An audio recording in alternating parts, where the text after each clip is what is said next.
जय Bharat dear all अद्वैत science परिवार के सभी बच्चा पार्टी पेरेंट्स और पूरा अद्वैत साइंस परिवार। आई होप कि आप सभी स्वस्थ होंगे, ऐसी मैं आशा व्यक्त करता हूं। आज मैं आपके सामने एग्जाम रिलेटेड थोड़ी चीजें जो है वो डिस्कस करने आया हूं बच्चा पार्टी।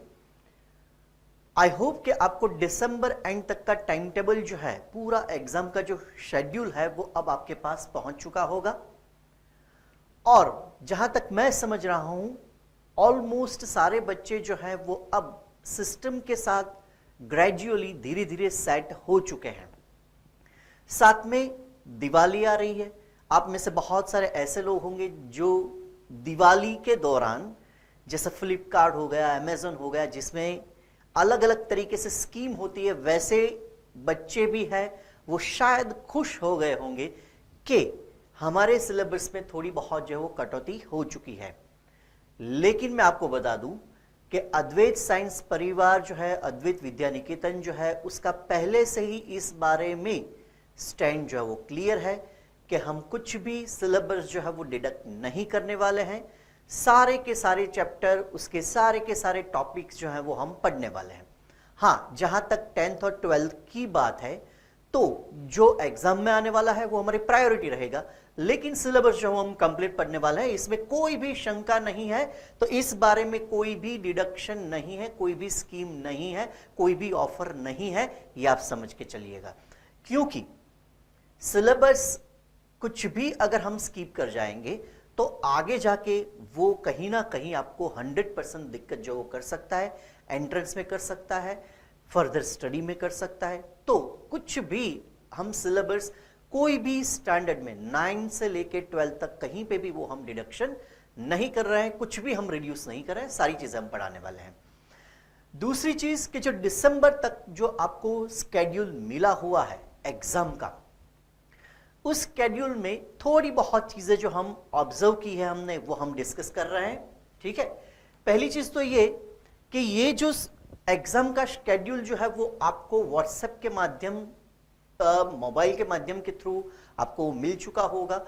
अगर आपके पास वो नहीं है तो आप advaitachievers.org पे जाके भी ये टाइम टेबल जो है वो पूरा स्केड्यूल जो आपको वहां पे मिलेंगे। ठीक है, इसके अलावा अगर हम बात करें तो जहां जहां आपके टेस्ट में लिखा हुआ है मेजर टेस्ट, अब बहुत सारे बच्चों को ये क्वेश्चन हो सकता है कि ये मेजर टेस्ट का मतलब क्या है। मेजर टेस्ट का मतलब ये है बच्चा पार्टी, एक चीज आप मैं अब बता रहा हूं वो ध्यान से सुनिएगा कि हम जो माइक्रो सिमुलेशन होते हैं, छोटे छोटे चैप्टर हो गए या फिर छोटे छोटे यूनिट हो गए, एक चैप्टर की अगर एग्जाम हुई तो उसमें हमने अच्छे मार्क्स जो है वो अच्छा परफॉर्म कर लिया और अच्छे मार्क्स हमने स्कोर कर लिए, वो हमारा अल्टीमेट गोल नहीं होना चाहिए।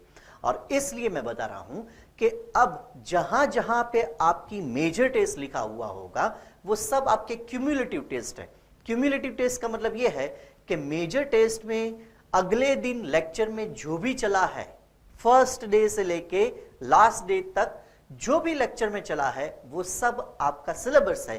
तो आज के बाद कोई भी इंडिविजुअल स्टूडेंट जो वो ये नहीं पूछेगा कि मेजर टेस्ट में सिलेबस क्या है। मेजर टेस्ट में सिलेबस जो आप पढ़ चुके हो वो सब सिलेबस है। अब ये करने से हमको बेनिफिट ये होगा कि अब तक ये हमारी एक टेंडेंसी रही है कि जब एग्जाम आएगी, एग्जाम से पहले हम रिवीजन करेंगे, तब हम थोड़े माहौल में आते हैं, तब हम थोड़े एफर्ट्स जो वो लगाते हैं ठीक से। तो ये चीज जो है वो अब नहीं चलेगी। मेजर टेस्ट के लिए आपको हमेशा रेडी रहना होगा। तो मेजर टेस्ट में आप समझ गए होंगे, फिजिक्स हो, केमिस्ट्री हो, बायोलॉजी हो, मैथ्स हो या फिर कोई भी सब्जेक्ट हो, मेजर टेस्ट का मतलब है जो भी सिलेबस चला है, एंटायर सिलेबस जो है वो आपका मेजर टेस्ट रहेगा। ठीक है, इसमें किसी भी प्रकार के अगर चेंजेस है, सपोज 4 यूनिट चले हैं मैथ्स में, उसमें से 3 यूनिट का मेजर टेस्ट होगा तो वो आपको बताया जाएगा। बट अदरवाइज मेजर टेस्ट मतलब क्यूमुलेटिव टेस्ट, जिसमें सारा सिलेबस जो है वो होगा। और इसके अलावा जो भी टेस्ट है उसमें आपको चैप्टर के नाम जो है वो ऑलरेडी दिए गए हैं, तो उसमें कोई कंफ्यूजन नहीं होना चाहिए। तो ये बात हुई हमारी मेजर टेस्ट जो टर्म है उसके बारे में। अब एग्जाम का टाइमिंग जो अब तक हम आपको दे रहे थे वो पूरे दिन में आप कोई भी अपने कंफर्टेबल टाइम पे एग्जाम दे रहे थे। लेकिन कई बार ये होता है कि चमत्कार होता है, और चमत्कार से ये होता है कि कई बार ए ग्रुप के बच्चे, बी ग्रुप के बच्चे जेडब्ल्यू और नीट में जो क्वेश्चन पेपर अच्छे से अच्छा बच्चा जो है वो 3 घंटे में टाइम कंस्ट्रेंट उसको रहता है, वो कई बच्चे जो है वो आधे घंटे में पूरे के पूरे, अगर हम बात करें नीट की तो 180 एमसीक्यू जो है वो टिक कर लेते हैं 30 to 40 मिनट में, या फिर ज्यादा से ज्यादा 1 घंटे में। तो उसका मतलब ये है कि ये चमत्कारी लोग हैं, ठीक है। तो हमने ये सोचा है कि ये जो पूरा जो टाइम ड्यूरेशन है, क्योंकि देखिए बच्चे, आप लोग जो है वो 11 12 साइंस में शायद पहली बार आए हैं, लेकिन हम सालों से 11 12 साइंस चला रहे हैं, तो सारी चीजें जो है वो हम सारी चीजें मेकआउट कर सकते हैं, ठीक है। क्योंकि कब आपने लॉग इन किया, कब आपने लॉग आउट किया, उसका ड्यूरेशन क्या है, ठीक है, ये सारी चीजें जो है वो क्लियर हो सकती है। तो यहां पे हम जो चेंजेस लेने जा रहे हैं वो ये है कि एग्जाम का जो टाइमिंग है उसमें जेडब्ल्यू और नीट ये दोनों का टाइमिंग जो है वो संडे 9 AM to 2 PM रहेगा, ठीक है। उसका मतलब यह है कब 5 घंटे का जो शेड्यूल, जो स्लॉट मिला है उसी में आपको लॉग इन करना है, और 3 घंटे में आपका काम जो खत्म हो जाना चाहिए। उसका मतलब यह है कि आपका पेपर ज्यादा से ज्यादा 2 बजे से पहले खत्म हो जाना चाहिए। इसका मतलब यह नहीं है कि आप 1:30 को लॉग इन करोगे, समझ में आ रहा है। 9 to 2 PM में आपका एग्जाम जो वो कंडक्ट होके खत्म हो जाना चाहिए, उस हिसाब से आपको लॉग इन जो है वो करना है, ठीक है, और एग्जाम देनी है। सेम वे जब कभी भी बोर्ड का एग्जाम होगा तो वो टाइमिंग हमने जो रखा है दैट इज 3 to 8 PM, ठीक है। नून 3 to 8 PM नून टाइम में 3 बजे से लेके शाम को 8 बजे तक वो आप एग्जाम जो दे सकते हो। तो दोनों में 5-5 घंटे का स्लॉट जो हमने दिया है, और इसी 5 घंटे के दौरान आपको वो एग्जाम जो है वो खत्म करने होंगे। तो आज के बाद जो एंटायर संडे आपको मिल रहा था एग्जाम देने के लिए, वो अब नहीं मिलेगा, क्योंकि हम ये चाहते हैं कि जो टाइम स्लॉट आपको दिया जाए उसी टाइम स्लॉट में आप उसी समय पे एग्जाम जो है वो बकायदा जो है वो खत्म कर लीजिए, ठीक है। तो ये टाइम स्लॉट जो है वो आपको याद रखना है। जब कभी भी एंट्रेंस होगा तो मॉर्निंग 9 to 2, और स्टेट बोर्ड की एग्जाम होगी तो 3 to 8 PM, ठीक है। अब इसके अलावा जेडब्ल्यू जो है उसकी पूरी फॉर्मेट जो हम जानते हैं, राइट।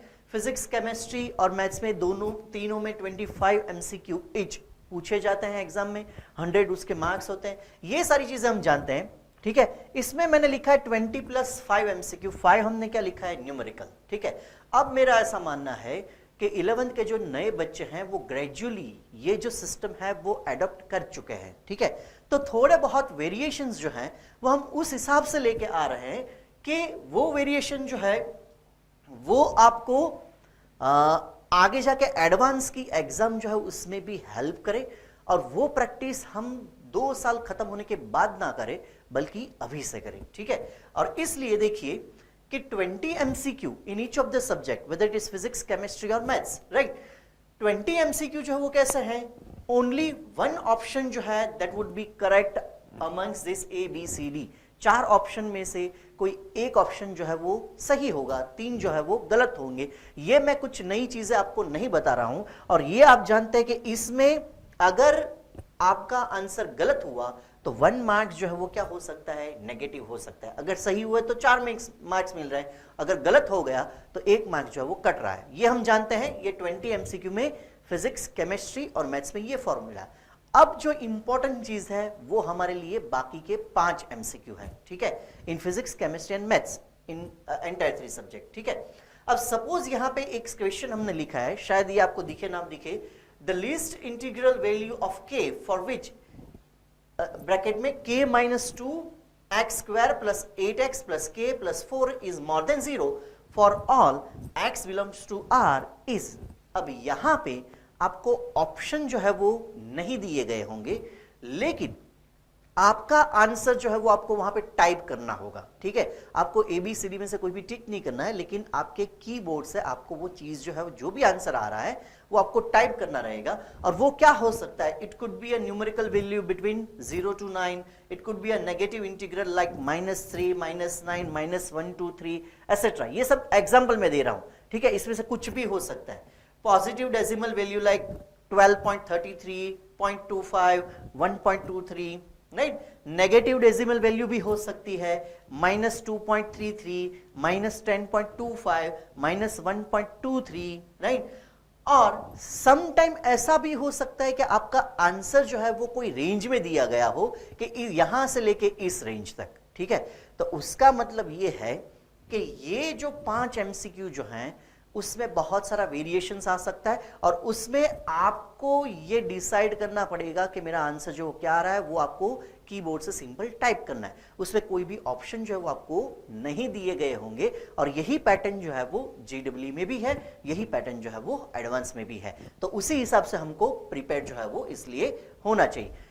एक दूसरी इंपॉर्टेंट चीज कि इसमें ये 5 एमसीक्यू जो है उसमें कोई भी नेगेटिव मार्किंग नहीं होता है। उसका मतलब ये है कि अगर आपका आंसर जो है वो गलत भी हो गया तो इसमें कुछ भी मार्क्स जो है वो आपके डिडक्ट नहीं होते हैं, ठीक है।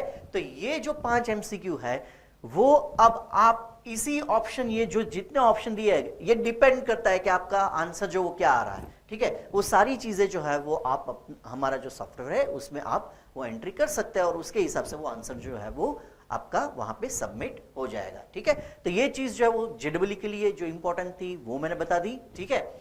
नीट में सिलेबस हम जानते हैं, इसके अलावा पैटर्न हम जानते हैं, 45 फिजिक्स, 45 केमिस्ट्री, 90 एमसीक्यू जो है वो बायोलॉजी के। और जैसे जेडब्ल्यू में 20 एमसीक्यू ऐसे थे in each of the subject कि अगर आपका आंसर करेक्ट है तो 4 मार्क्स, अगर आपका आंसर गलत हुआ तो -1 मार्क्स। तो वही फॉर्मूला जो है वो किस में है, वो नीट में है। तो नीट में कोई चेंजेस जो है वो नहीं है, सिर्फ जेडब्ल्यू में थे, वो मैंने आपको बताया, ठीक है। अब जैसे जैसे हम आपके साथ मिंगल होते जा रहे हैं, आपके साथ बात करते जा रहे हैं, हम सिर्फ ये नहीं चाहते कि सिर्फ हमारी ओर से ही एग्जाम जो है वो सही तरीके से कंडक्ट जो है वो, हम ये भी चाहते हैं कि आपका 100% पोटेंशियल जो बाहर आए, आपकी जो दिक्कतें है वो दिक्कत जो है वो भी हम एड्रेस करें। और इसके लिए आज से सॉल्यूशन ऑफ टेस्ट पेपर, हर एक एग्जाम के बाद आपको एक सॉल्यूशन जो मिलेगा, वो सॉल्यूशन जो है वो 3 फॉर्म में हो सकता है। वो एक वीडियो सॉल्यूशन भी हो सकता है, वो पीडीएफ फाइल में भी आपको वो आंसर मिल सकते हैं, और कई सारे ऐसे भी आंसर होंगे कि जो एक बार आप अपना पेपर जो सबमिट कर देंगे तो उसके बाद वो हीट के फॉर्म में वहां पे आपको आंसर जो है वो दिया गया होगा। लेकिन वो सारी चीजें होगी आपका पेपर सबमिट हो जाने के बाद। तो कई बार ये बच्चों का ये रहता है कि ये हमारे इतने मार्क्स तो आ गए, ठीक है, लेकिन कहां कहां पे हम गलत हुए वो हमको अभी मालूम नहीं है। तो अगर आपके पास वीडियो सॉल्यूशन होगा या फिर कोई आंसर जो है वो कैसे हम उसको एड्रेस कर पाए, ठीक है, मेनली ऐसा होता है फिजिक्स और मैथ्स में, तो कोई आंसर जो वहां पे हमको कौन सी चीज जो है उसके ऊपर थॉट प्रोसेस लगाना था, वो शायद कई बार ऐसा होता है कि हमको समझ में नहीं आता है। तो मेरे हिसाब से वो वीडियो सॉल्यूशन में या फिर पीडीएफ सॉल्यूशन में भी आपको ये समझ में आ जाएगा कि कहां पे हमको चीजें जो है वो क्लिक होनी चाहिए थी और वो नहीं हुई, ठीक है। तो ये सॉल्यूशन जो है वो हर एक टेस्ट पेपर का आपको मिल जाएगा। तो उससे भी आपको ये बेनिफिट होगा कि सपोज अगर नीट की आप एग्जाम दे रहे हो, 720 में से आपके 500 मार्क्स आए, तो उसका मतलब ये है कि 220 जो वो कैसे गए, या फिर वो कैसे कैसे एमसीक्यू थे जो मुझे नहीं आए, कहां पे मैं अभी भी गलत जा रहा हूं या फिर जा रही हूं, ठीक है। तो ये सारी चीजें जो है वो आपको अच्छे से मालूम होगी। अब सपोज आपको सॉल्यूशन भी मिल गया, लेकिन वो सॉल्यूशन में कोई 1-2 एमसीक्यू ऐसे हैं कि जहां पे आप कन्विंस नहीं हो रहे हो कि ये आंसर ही आएगा। उसका मतलब ये है कि आप वो आंसर जो है वो चैलेंज करना चाहते हो। तो जैसे एनटीए में होता है कि एग्जाम के बाद आपको एक टाइम स्पान दिया जाता है कि जिसमें आपको क्या करना होता है, वो आंसर जो आप चैलेंज कर पाते हो, ठीक है। तो सेम वे हम भी वो करना चाहते हैं कि संडे जैसे ही एंट्रेंस की एग्जाम है या फिर स्टेट बोर्ड की एग्जाम जो आपकी खत्म हुई, उसके बाद 24 आवर्स तक आप वो की जो है उसको आप क्या कर सकते हो, वो चैलेंज कर सकते हो। मतलब अगर कोई क्वेश्चन आपको ऐसा लग रहा है कि जो क्वेश्चन में आपने डी टिक किया था की में सी है, तो आप अपने टीचर्स के साथ वो कंसर्न कर सकते हो, और अगर आपका आंसर जो है वो सही हुआ, सिर्फ आपका ऐसा नहीं, लेकिन हम बकायदा वो पूरे की में चेंजेस जो लाएंगे, और उसके अकॉर्डिंगली क्या होगा, उसके अकॉर्डिंगली 24 आवर्स के बाद एक नया रिजल्ट जो है वो जनरेट होगा। और जो नया रिजल्ट जनरेट होगा उसका मतलब ये हुआ कि आपने जो की चैलेंज किया था, जो आंसर आपने चैलेंज किया था, अगर वो आपका सही निकला तो उसके मार्क्स जो है वो सबको मिलेंगे, क्योंकि हम ये भी चाहते हैं कि सारी चीजें जो वो जितना पॉसिबल हो उतना ट्रांसपेरेंसी से हो। दूसरी चीज, एग्जाम कंडक्ट होने के बाद, मार्क्स आने के बाद ये पता नहीं चल रहा है कि हम क्लास में कहां पे स्टैंड कर रहे हैं, ठीक है। तो उसके लिए हम सिर्फ इतना कर सकते हैं कि हर एक एग्जाम के बाद हम टॉप 10 जो है वो डिक्लेयर करेंगे, और जो भी टॉप 10 है वो अपनी वेबसाइट पे बकायदा एक पेज होगा कि जहां पे वो आ जाएगा, इंस्टाग्राम पेज पे आ जाएगा, और इसके अलावा आपके ग्रुप में भी, व्हाट्सएप ग्रुप में भी या फिर टेलीग्राम ग्रुप में भी हर एक एग्जाम के बाद उसके टॉप 10 जो है वो हम आपको सेंड करेंगे। तो वो आपको थोड़ा एक मोटिवेटेड जो है वो फील होगा, जो अच्छे से मेहनत कर रहे हैं वो, और जो नहीं कर रहे हैं उसको ये लगेगा कि हम भी उसी में हम कोशिश करें कि हम उस टॉप 10 के लिस्ट में हम आ जाए, ठीक है। चलिए, अब जो इंपॉर्टेंट चीज है वो ये कि कई बार क्या होता है कि एग्जाम जब हम दे रहे हैं तब वो हम मानसिक स्थिति में ही नहीं होते हैं कि हमको एग्जाम देना है, ठीक है। तो बिफोर एग्जाम जो अगर हम बात करें तो दो चीजें होती है। एक, ऐसे बंदे होते हैं कि जो एग्जाम से पहले उसको कुछ लेना देना नहीं होता है, एग्जाम आएगी, संडे को टिक कर देंगे, बात खत्म, मार्क्स जो भी है वो मिल जाएंगे, पेरेंट्स पूछ रहे हैं तो ठीक है, अगर नहीं पूछ रहे तो कोई बात नहीं, ठीक है, टीचर पूछ रहे हैं तो ठीक है, अदरवाइज कोई बात नहीं। और एक ऐसे लोग होते हैं कि जो बाकायदा बहुत अच्छे से मेहनत करते हैं, एग्जाम देने के टाइम पे थोड़े वो स्ट्रेस में होते हैं। तो यहां पे मेरा कहना यह है कि देखिए, अब पहली चीज ये कि आपने जो अपने कैरियर के लिए जो ऑप्ट किया है, दैट इज जेडब्ल्यू और नीट या फिर साइंस, ठीक है, साइंस की बात करते हैं हम, तो वो आप कर चुके हैं। उसका मतलब ये है कि अब उसके लिए जो जो भी चाहिए, जो जो भी रिक्वायरमेंट है वो हमको फुलफिल करनी पड़ेगी। और पहली रिक्वायरमेंट ये है कि हम अपनी लाइफ में और अपने स्टडी में एक डिसिप्लिन मैनर में काम करेंगे। और वो डिसिप्लिन मैनर में काम करने का मतलब क्या होता है कि हमने क्यों आपको ये दिसंबर तक का अभी आपको शेड्यूल जो है वो पूरा दे दिया एग्जाम का, क्योंकि आप एडवांस में प्रिपेयर हो, ठीक है। हम ये 2 साल का दिसंबर में हम ये भी चाहते हैं कि जैसे ही ये स्केड्यूल जो अपना खत्म हो, हम आपको नेक्स्ट पूरे साल का स्केड्यूल जो वो देना चाहते हैं, ठीक है।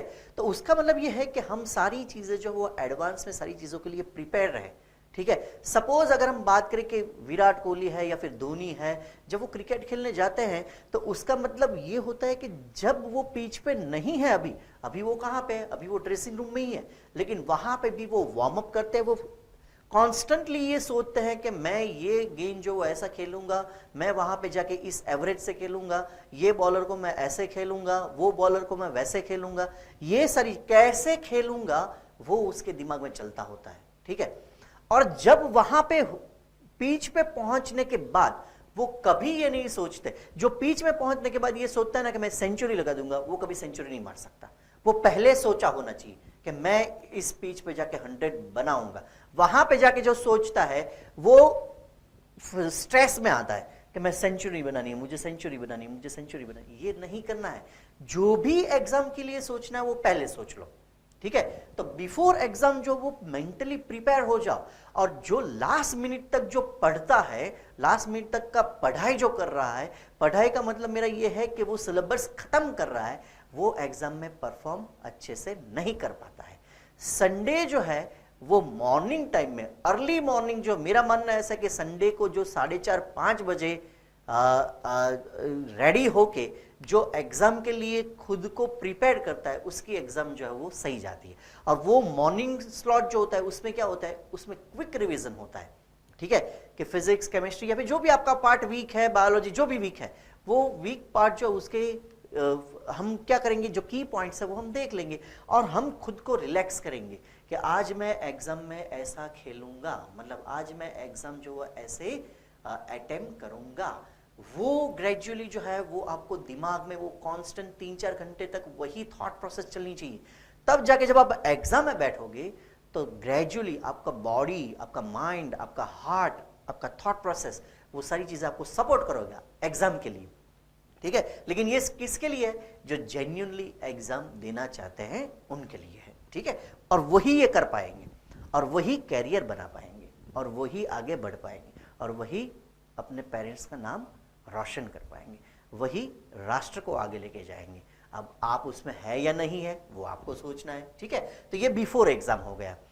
अब अगर हम बात करें आफ्टर एग्जाम, अब एग्जाम तो जैसे खत्म हुई संडे को, तो मतलब ये लगता है कि बोर्ड की एग्जाम खत्म हो गई अपनी, ठीक है। मतलब फाइनल एग्जाम हमने दे दिया जेडब्ल्यू नीट का, इतना मतलब रिलैक्स हो जाते हैं कि आहा 2 साल का काम हमने खत्म कर लिया। और कई लोग तो ऐसा मतलब बाहुबली जैसा फील करते हैं, लेकिन ऐसा नहीं होना चाहिए। आफ्टर एग्जाम जो है एक पूरा वर्कआउट होता है, ठीक है। और वो वर्कआउट जो वो क्या होता है, वर्कआउट ये होता है कि एग्जाम में हमने कहाँ कहाँ गलतियां की, एग्जाम जो है वो कौन कौन से आंसर मुझे नहीं आए और वो क्यों नहीं आए, उसका सॉल्यूशन जब तक ना कर लो तब तक ये काम जो है वो खत्म नहीं हो रहा है। उसका मतलब यह है कि मैच खेलने के बाद क्या क्या गलतियां की, कौन कौन सी गेंद जो है वो हमने गलत तरीके से खेल दी और उसमें 6 लगा सकते थे लेकिन उसमें सिंगल ही रन आया, क्यों आया, तो वो चीजें जो है वो सोचनी है। लेकिन ज्यादातर हम क्या करते हैं, ज्यादातर हम ये करते हैं कि हम एग्जाम खत्म होने के बाद ये सोचते हैं कि अगली एग्जाम में मैं ये करूंगा, और एग्जाम शुरू होने से पहले ये सोचते हैं कि पिछले एग्जाम में मैंने क्या गलती कर दी थी। मतलब पूरा गलत कर रहे हैं। समझ में आ रहा है? हमको एग्जाम शुरू होने से पहले ये सोचना है कि मैं एग्जाम में ऐसे ऐसे ऐसे ऐसे सारी चीजें जो अटेंड करूंगा हेल्दी मन से, ठीक है। लेकिन तब हम क्या सोचते हैं, तब हम ये सोचते हैं पिछली बार मैंने ये गलती की थी ना तो इतने ही मार्क्स आए, अब इस बार क्या होगा राम जाने, ठीक है। और एग्जाम खत्म होने के बाद क्या करते हैं हम, एग्जाम खत्म होने के बाद हमने कहां कहां मिस्टेक की वो नहीं देखते, हम ये देखते हैं अच्छा चलो इसमें जो हो गया नेक्स्ट एग्जाम में देख लेंगे। लेकिन वो टाइम बहुत ही ज्यादा है, ठीक है। तो एग्जाम शुरू होने से पहले एग्जाम के बारे में ही पॉजिटिव एक एनर्जी से काम करने के लिए थॉट प्रोसेस लगाना है, और एग्जाम के बाद क्या क्या गलती हुई खुद का एनालिसिस जो है वो करना है, सेल्फ एनालिसिस। और सेल्फ एनालिसिस जो है ये बहुत ही इंपॉर्टेंट पार्ट है, ठीक है। क्योंकि आप ऐसा समझो कि अगर आपको किसी को मार्क्स देने हैं तो 100 में से 150 दे दो, कोई दिक्कत नहीं है। लेकिन खुद को अगर 100 में से 90 आ रहे हैं ना तो 91 नहीं लेने हैं, अगर 100 में से 40 आ रहे हैं ना तो 41 नहीं लेना है। उसका मतलब यह है कि सेल्फ एनालिसिस जो है वो बहुत ही ऑनेस्टी से होना चाहिए। आपको अगर आपका दिमाग आपके फेलियर के लिए ऐसे रीजन दे रहा है कि घर पे ये था, पेरेंट्स ने ये बोला, टीचर्स ने ये बोला, फ्रेंड्स ने ये बोला, मोबाइल नहीं मिला, बाहर खेलने को नहीं मिला, अगर ऐसे रीजन आ रहे हैं मार्क्स नहीं आने के, तो उसका मतलब ये है कि ये चीज गलत हो रही है। और 100 में से 95% ये चीज गलत करते हैं, और वही 95 जो है वो ऑर्डिनरी है, और जो 5 लोग जो है वो 100 में से ये सही करते हैं वही एक्स्ट्रा ऑर्डिनरी है। मैं यहां पे ये नहीं बोल रहा हूं कि वही जेडब्ल्यू और नीट जो वो क्वालिफाइड होंगे, मैं यहां पे ये नहीं बोल रहा हूं कि जो जेडब्ल्यू और नीट क्वालिफाइड होगा वही अच्छे से अपना कैरियर बनाएगा, लेकिन एटलीस्ट जो सेल्फ एनालिसिस सही करेगा उसकी मैं गारंटी लेता हूं कि जो भी अच्छे से सेल्फ एनालिसिस करेगा वो किसी भी क्षेत्र में हो वो अच्छा ही करेगा। और ये जो है वो बहुत ही ऑनेस्टी से होना चाहिए, ठीक है। और इसलिए हम ये चाहते हैं कि एग्जाम में be loyal with your self, ठीक है। हम ये जानते हैं कि मार्क्स जो है वो लाना जरूरी है, आप भी ये जानते हैं, आपके पेरेंट्स भी ये जानते हैं कि मार्क्स लाना जरूरी है, लेकिन खुद की प्रामाणिकता, खुद की ऑनेस्टी छोड़ के एक भी मार्क्स लाना जरूरी नहीं है, ठीक है। तो मैं पेरेंट्स से भी बोलूंगा कि मार्क्स का प्रेशर जो है वो नहीं होना चाहिए। स्टूडेंट को मैं ये बोलूंगा कि प्रेशर नहीं होना चाहिए। उसका मतलब ये नहीं है कि हम इतना ही केयरलेस हो जाए, तो वो भी सही नहीं होगा, ठीक है। तो उसका मतलब ये है कि आप जो भी एग्जाम दे, आप एग्जाम में एग्जाम का जो एक्चुअल माहौल होगा वो माहौल कैसा होगा, वहां पे आपको जो बेंचेस दी गई होगी वहीं पे आपको काम करना होगा, ठीक है। या फिर स्टूल होगा तो उसके ऊपर आपको काम करना होगा, आपके सामने पीसी होगा वहां पे आपको काम करना है, आपके पास एक ब्लैंक पेज होगा आपके पास, एक पेंसिल या फिर पेन होगा, ठीक है। तो उसका मतलब यह है कि अगर आप जेडब्ल्यू के एग्जाम आज भी घर पे बैठते हुए कैल्सी आपके साथ रख रहे हो, तो उसका मतलब यह है कि आप गलत एनालिसिस कर रहे हो। अगर ऐसे आपके 250 प्लस भी मार्क्स आ रहे हैं तो वो तो एकदम गलत है। तो उसका मतलब यह है कि ये चीज जो है वो आपको खुद को सोचनी पड़ेगी, ठीक है। वो एक कैमरे की ऐड आ रही है, ऊपर वाला देख रहा है, ठीक है। तो वो ऊपर वाला देख रहा है कि इसने स्कूल की एग्जाम में कैल्सी यूज किया था, इसने स्कूल की एग्जाम में 2-3 एमसीक्यू जो है वो गूगल कर लिए थे, इसने स्कूल की एग्जाम से दूसरे फ्रेंड्स को फोन करके की ले ली थी। तो ये ऊपर वाला देख रहा है और जो भी है वो आपके पास वापस आने वाला है, क्योंकि जो आप बोएंगे वो ही आपको वापस मिलने वाला है, वो कंफर्म है। तो उसका मतलब ये हुआ कि अगर खुद के साथ जो प्रामाणिक नहीं रह सकता वो दूसरे के साथ प्रामाणिकता नहीं रह सकता, और खुद को ही मूर्ख बनाना, इससे बड़ा तो मूर्ख कोई हो ही नहीं सकता। तो उसका मतलब यह है कि मार्क्स के लिए अगर हम कुछ भी गलत कर रहे हैं तो हम किसी और को मूर्ख नहीं बना रहे हैं, हम खुद को ही मूर्ख बना रहा है। और जो खुद को मूर्ख बना रहा है उससे घटिया बंदा कोई नहीं हो सकता जीवन में, ठीक है। तो मैं ये चाहता हूं बच्चा पार्टी, ट्रस्ट मी, अगर हमने एक बार जो भी मार्क्स आ रहे हैं, कम आ रहा है चलिए, तो कौन सी बड़ी बात हो गई उसमें, जो भी कम मार्क्स आ रहे हैं ना पहले उसका स्वीकार कर लो। अब गलती में क्या हो जाएगा कि जब हम ये चाहते हैं ना कि ये टॉप 10 में मेरा नाम आ जाए या फिर मेरे 200 प्लस मेरे मार्क्स आ जाए, और उसके लिए जब हम आउट ऑफ द लाइन जाके कुछ भी गलत कर देते हैं तो मार्क्स तो आ जाते हैं, लेकिन उसके बाद क्या होता है, वो मार्क्स की फिर आपकी जिम्मेदारी बन जाते हैं कि 200 प्लस अगर मार्क्स आने शुरू हो गए, मतलब गलत तरीके से, तो फिर वो आपकी जिम्मेदारी है कि 200 प्लस ही आए। और वो जिम्मेदारी जो है ना उसका वजन बहुत होता है, वो आप पूरे लाइफ टाइम बेयर नहीं कर सकते। तो उससे अच्छा ये है कि भले ही 100 मार्क्स आए, हम 100 से 105 तक जाएंगे, फिर 125 तक जाएंगे, फिर 150 तक जाएंगे, देन 175 तक जाएंगे, ग्रेजुअली जाएंगे, कोई दिक्कत नहीं है। मार्क्स कम आ रहा है, ठीक है, एटलीस्ट हमको तो मालूम है कि मार्क्स कम आ रहा है और क्यों आ रहा है, ठीक है। तो ये चीज जो है वो बहुत ही आपको, मैं आपको बताऊं कि देखिए आपके कैरियर के लिए जो भी ईश्वर ने लिखा होगा वो लिख चुके हैं वो, ठीक है।